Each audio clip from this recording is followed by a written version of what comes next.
अपने सुन रहल छी गंगा कैसेट की प्रस्तुति।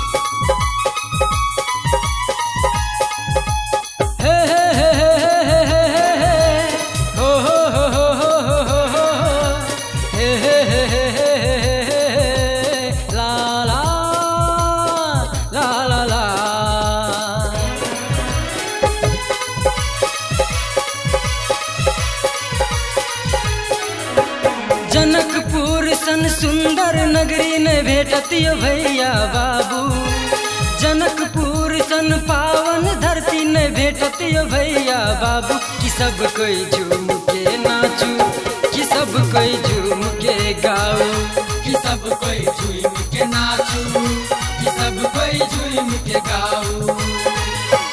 अपन मिथिला अपन मैथिली रहत सब दिन आगू, अपन मिथिला अपन मैथिली रहत सब दिन आगू। कि सब कोई झूम के नाचू, कि सब कोई झूम के गाओ, कि सब कोई झूम के नाचू, नाचू, कि सब कोई झूम के गाओ, गाओ।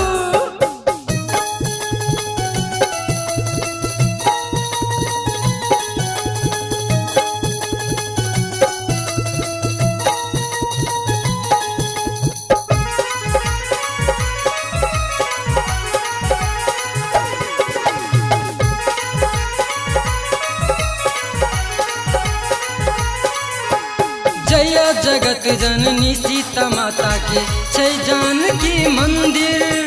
प्रेम भाव से पूज सब कोई, सब रात और सब दिन।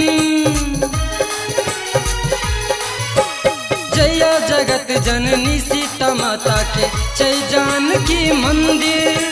प्रेम भाव से पूज सब कोई, सब रात और सब दिन। जय विवाह पंचमी के अवसर में आवे बहुत भक्त संत और साधु।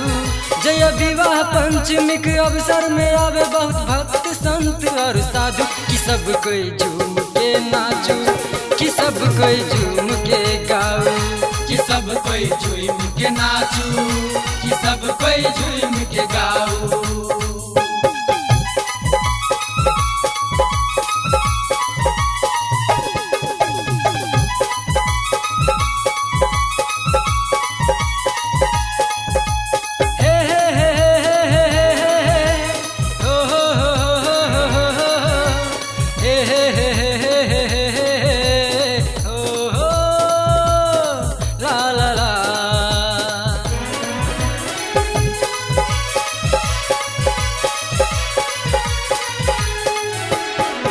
कवि विद्यापति और उगना जे छला बड़का विद्वान। मैथिली और मिथिला में बढ़लक ओ एकटा शान।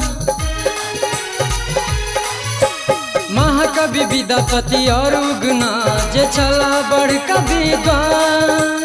मैथिली और मिथिला में बढ़लक ओ एकटा शान। मैथिली भाषा भाषी के लागी केलक वो एहन जादू।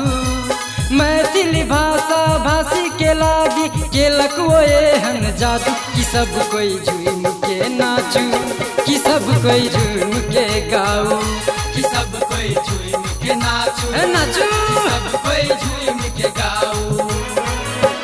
जनकपुर सन सुंदर नगरी ने भेटतियो भैया बाबू।